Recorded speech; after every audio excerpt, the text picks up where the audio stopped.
ฝุ่นผู้สาวพี่น้องว้าวผู้งามผู้สาวเมียเขาเนาะอันนี้โซนนี้จะขายรถไทยพี่น้องรถอีเต็กนี่ร้ายขนาดพี่น้องเลือกใจเลือกซื้อเลยอยู่ทางนี้นี่ผู้สาวอยู่นี่จอดเฉลยนี่เนี่ยจอดมีแต่รถจักรพี่น้องของไฟฟ้าเสาไฟฟ้าหลายดิเมื่อนี้บาร์บิเตอร์มาเจออันยูทูบเบอร์ดังพี่น้องเอ้ยตอนนี้พี่น้องเอ้ยมีลงจากรถพี่น้องโอ้ยมาไปทักทายอันยูทูบเบอร์ก่อนพี่น้องโอเคนี่สบายดีไปเจอโดนเลยไปดีโอ้ยังเจอคือเก่าเนาะบ้านช่องนำเด้อFCเบาพีเตอร์ไปฮอดใส่แล้วช่องนั่นจังไหนคือหัวกักแกโอ้ยหลักร้อยแต่ว่าแตกหลักพันต่อไปเนาะได้ใจนะคือร้อยอันนี้ก็พาเป็นกำลังใจพอนิ่งในเด้อพี่น้องเอ้ยพอนิ่งปลาไหลพอนิ่งปลาไหลเนาะมื้อนี้จะพาอาจารย์ไปไสมื้อนี้ไปเลาะนะไปเลาะบ่โอ้เลาะทางใดเด้เนาะทางกูแล้วเข้าเมืองเข้าหยังกูล่ะบ่ปาที่ก่อนเนี่ยขึ้นเวียงจันทร์ที่ก่อนคือเวียงจันทร์บัดนี้เข้าสวรรค์มื้อนี้เข้าสวรรค์อีกมีสวรรค์กะซีโนมื้อนี้โอ้สวรรค์ก็คักกันแล้วไปบุญอันทานอีหังเนาะเหรอบ่ไปนำกันได้ครับไปไทโตได้นี่มีหยังได้นี่มีหยัง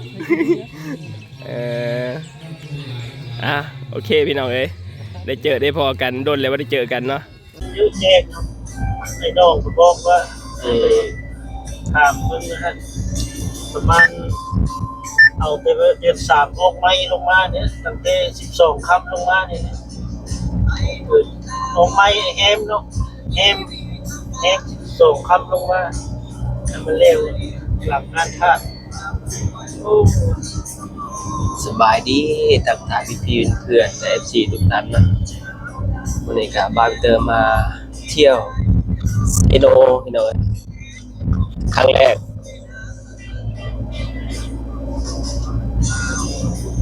มาไปเบิ่งโว้มื่อก็มากันสะเพอเนาะสบายดีมื้อนี้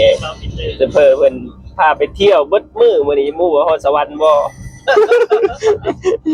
ก็มากับพระอาจารย์เนาะไปเบิ่งเครื่องเสียงมื้อนี้อาจารย์เราเห็นรถแห่ในขนาดโอ้ยเห็นรถแห่บ่โดยบุญนะอาจารย์คนเป็นสปอนเซอร์เนี่ยว่าเอาเครื่องเสียงเห็นรถแห่นั่นแหละแมนเป็นตาอยู่บ่ไปทุกคนไปรับชมเลยจ้านี่แหละเส้นทางบ้านแล้วก็ฮอดนั้นกองจัดการนี่บ่ของคนใครทหารเนาะนอนใครทหารเนาะเว้ยรถตัดไปใช่ไป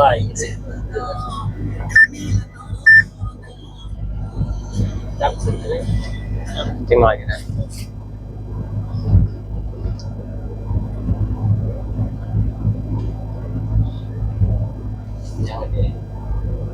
มาอัปเดตถนนพี่น้องเอ้ยอยู่ฝั่งลาวพี่น้อง2 เลนเข้าตัวจังหวัดเนาะคะแม่นเนาะตัวแขวงเนาะนี่เมืองอุทุมพรอันนี้เมืองอุทุมพรเนาะอ๋อเซโนนี่เป็นเมืองอุทุมพรเนาะ2 ธันวาก็น่าจะแล้วเนาะนี่เมืองพี่น้องเมืองรถทหารโดยเฉพาะอ๋ออยู่นี่ป่ะมีแต่ขายทหารเบิดเนาะ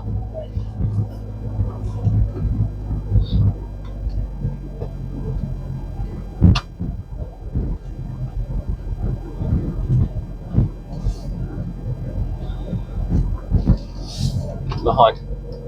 ตลาดปิ้งไก่เซโนเลยเนาะก็ว่ายังทันฮอดตอนนี้ มีแต่รถ10ล้อหลายรถ18ล้อเนาะเพราะเป็นเสบียงอาหารบก เจ้าซีโล เศรษฐกิจ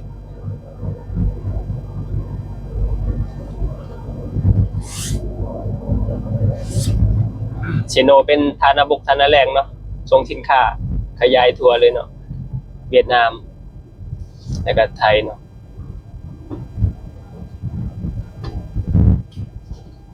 บอ เข้ามาเนี่ยคนหลายเนี่ยเปิดคือเทลอาร์ตสปอร์ตไม่มีคน อืม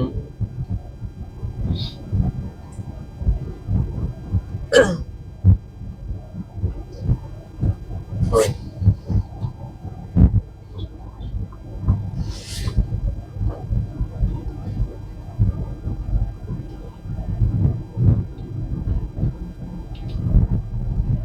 จากโมงเลยจากโมงเลยไม่ได้เบิ่งเลย10:5811โมง เรียนโรงเรียน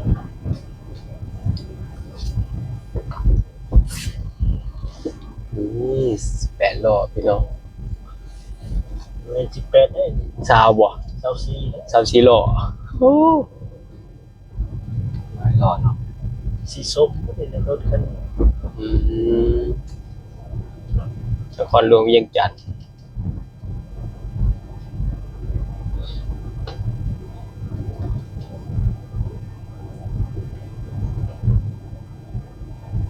ขับรถ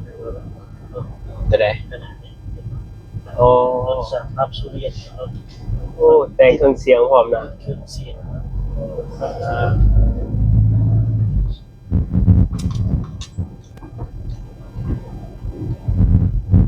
อันนี้ชาเล้งมีสองแถวพี่น้อง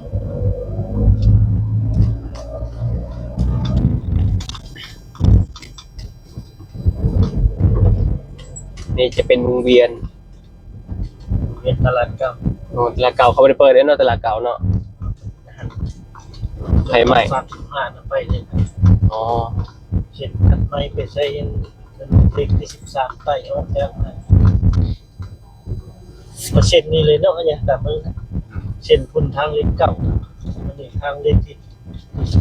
13เปลี่ยนวงนี้วะ นี่นะเองที่ อ๋อ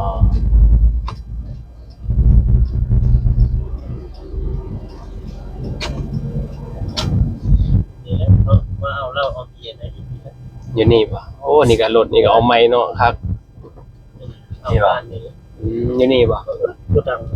อ่านนี่ก็อ่านนะ อ๋อ เคยยำเร่งมือละสองเที่ยวนะ หลายพี่น้อง ต้นเสาต้นเล่ง ตัวเมืองซิโนพี่น้อง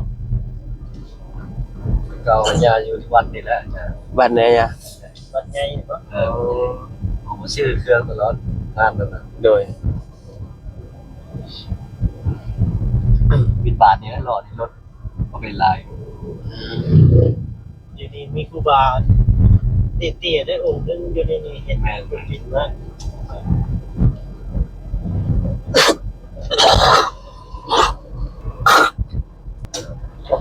รถมาจอด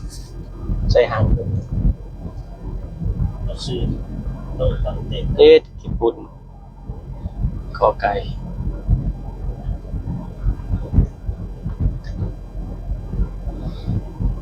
ฟุตบาทบ่มีเด้อมีแต่ถนนเด้ออยู่ข้างล่าง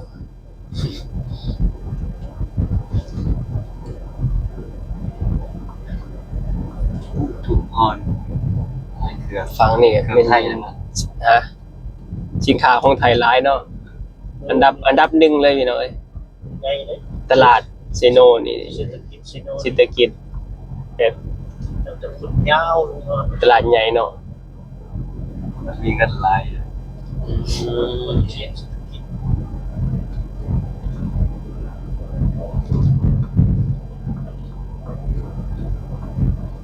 โอ้ย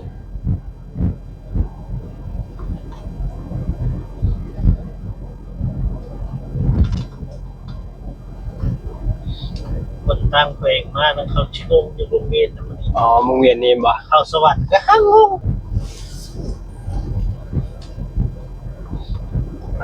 เอายังมีอีกวงนี้เนาะวงเวียนเนาะ เอาโรงเรียนยิงใกล้เนี่ยโรงเรียนเนี่ยทางและในนี่ มันหลายเส้น ทางลายเสียตามใจที่ไตมันมักเสียเบื่อมี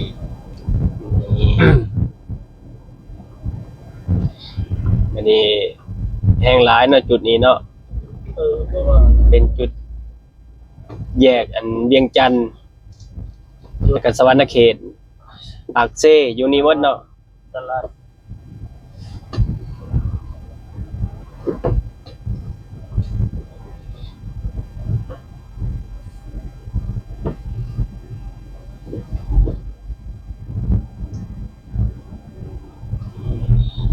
ช่วงนี้ก็มีแต่รถไทยพี่น้องเลยโรงงานสอนขับรถสอนขับรถลงเถืองมีแต่รถจักรอันนี้คิวรถเซโน่พี่น้องไปสวรรค์ จะเข้าเนี่ยเข้าร ถตู้ ครับเนี่ย กลับมาว่าเข้าพี่บ่ ตรงงานเข้าไปเบิ่งทางในพุ่นเนาะเนี่ย เดิน นั่นสินค้ามาแต่คุณ อันเอ็มเนี่ยแหละเขาไปถามใน เขาในตลาดใหญ่เลยเนาะ เข้าในตลาด เพราะว่าชิบล้อมันเขานี่ เข้านี่ได้เข้า